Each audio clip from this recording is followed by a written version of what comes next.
Les contractions, voilà. Alors les contractions, vous en connaissez tous beaucoup. Il y a deux choses à garder en tête.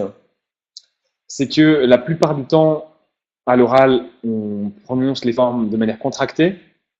On ne va pas utiliser la forme complète.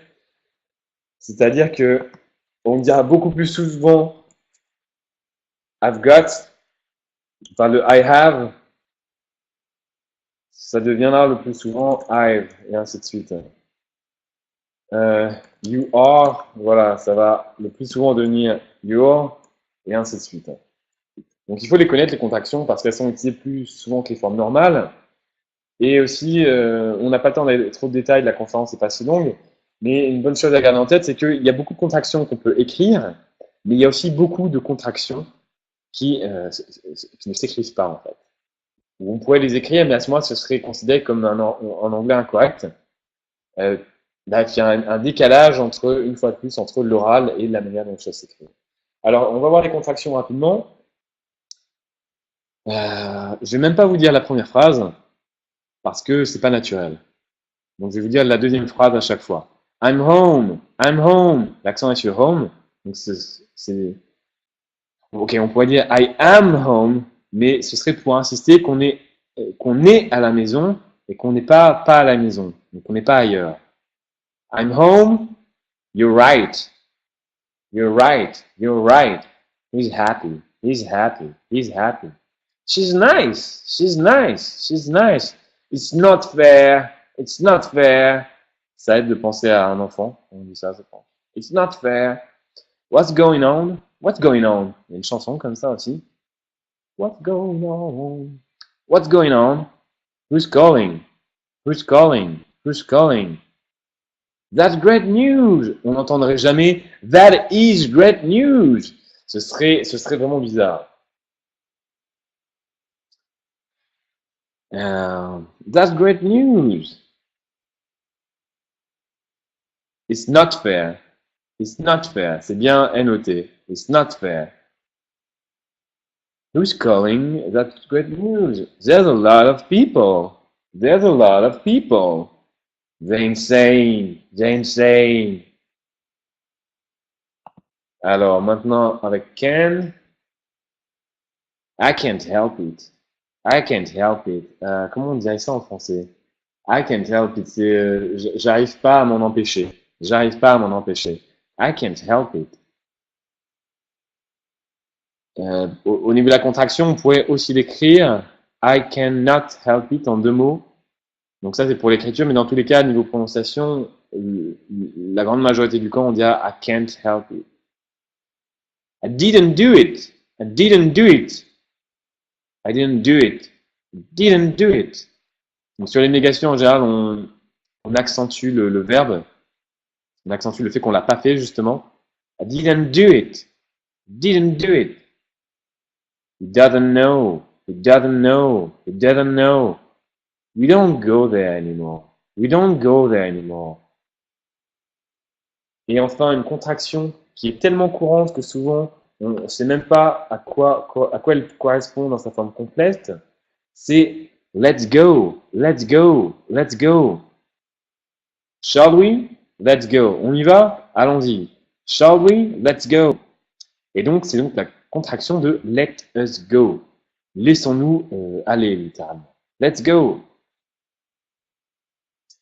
Voilà. Have. Alors, have, il peut être, ça peut être un petit piège, ça peut être un peu tricky, parce que la contraction apostrophe S, on risque de la confondre avec le verbe être. Donc, faites attention aux apostrophes S. Est-ce que c'est le verbe avoir ou le verbe être?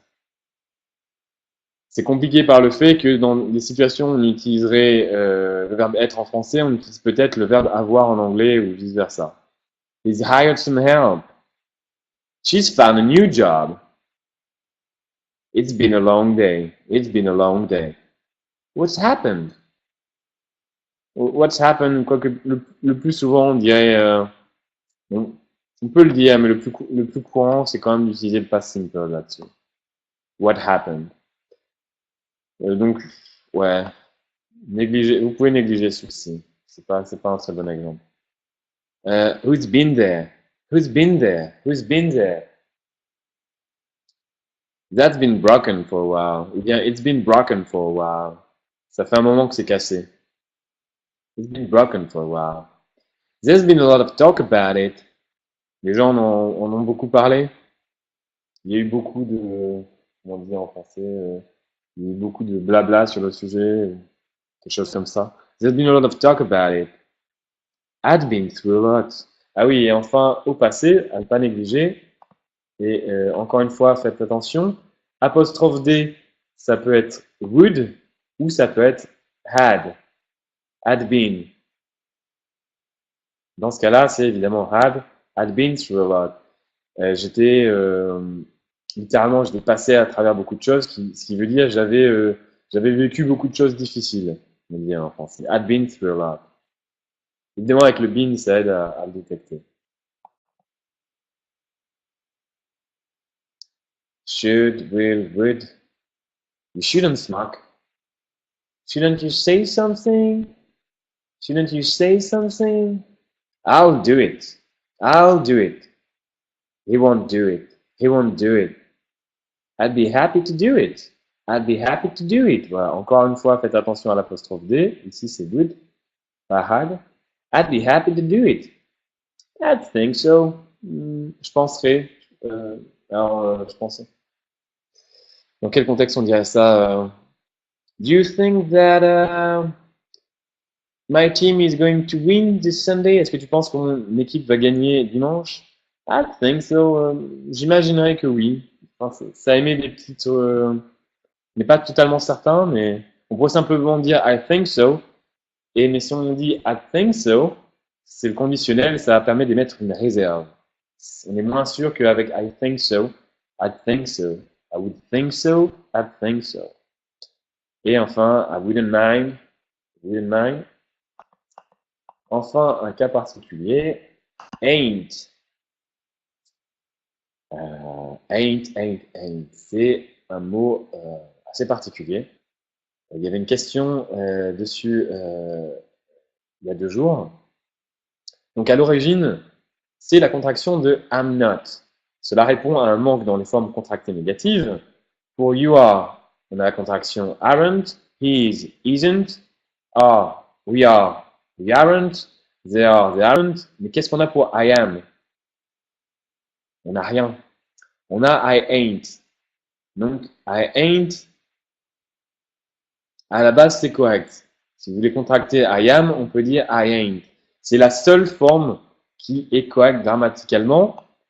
Le souci, c'est que, parce que cette forme est aussi utilisée à la place de toutes les autres dans un anglais qui n'est pas standard, et qui est donc considéré incorrect, eh bien, ce mot a mauvaise réputation.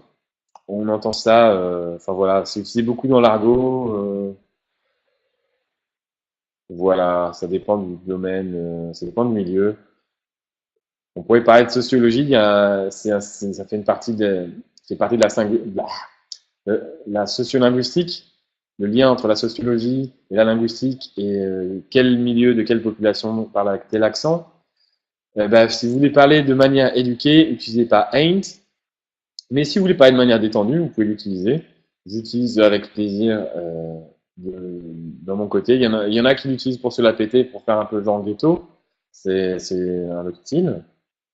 I'm not going to the movies. I am going to the movies. Alors, c'est une forme assez ancienne, sujet à débat aujourd'hui, caractérisée principalement par les couches non éduquées de la population. Notamment par extension, ain't est utilisé à la place d'autres contractions ou personnes. He ain't coming, he's not coming. We ain't going à la place de we are not going. They ain't saying, they are not saying. Tous considérés non standards. She ain't got no idea. She has no idea. Et c'est une double négation, ce qui aussi en principe n'est pas correct. En conclusion, ain't est une forme à connaître, mais globalement à éviter. Le seul usage acceptable, mais pas par tout le monde pour autant, serait en remplacement de I'm not. Ensuite, prêtez attention, en ce moment, je regarde Orange is the New Black, c'est une série télé assez sympathique, et ça se passe en prison, et les latinos et les noirs dans la série, pour faire genre prison, parlent avec une grammaire incorrecte souvent. Et alors c'est intéressant à observer. Parce que même si vous l'utilisez pas, c'est bien de connaître ces formes-là et de pouvoir les observer. Ça montre qu'il y a beaucoup de variations dans une langue. Maintenant, la prononciation détendue. Alors c'est la même chose qu'on a vu à l'instant. C'est juste que on la transmet pas toujours au niveau orthographe. I'm gonna have to take a cab. Au lieu de I'm going to devient gonna. I gotta tell you something. I have got to tell you something. Ça va devenir à l'oral I gotta tell you something.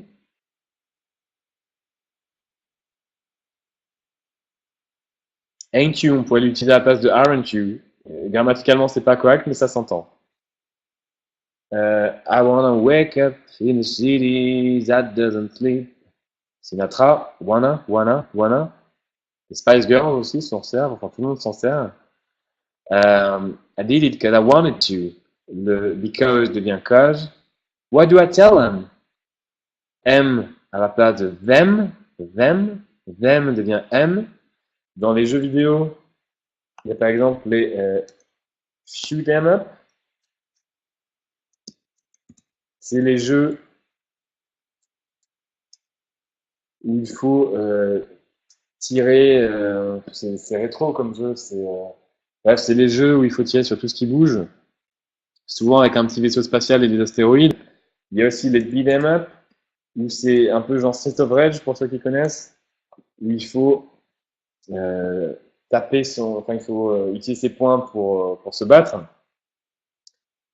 Bref, dans ces cas-là, on écrit carrément le style du jeu, le genre de jeu vidéo, apostrophe EM parce que c'est fun comme ça. I'm kind of upset. I'm kind of upset. I'm kind of upset. What are you talking about? Et dans certains cas, le R va carrément disparaître. Soit il va être très réduit, soit il va disparaître. What are you talking about? What are you talking about? What are you talking about? Oui, voilà. Apostrophe EM, c'est une forme détendue de them. Voilà, on va s'arrêter ici pour cette partie-là. Il y a plein de choses à dire sur les contractions. Si vous avez mes cours d'été, regardez un des cours, je crois que c'est le 7e, il y a une partie sur les contractions qui va plus loin.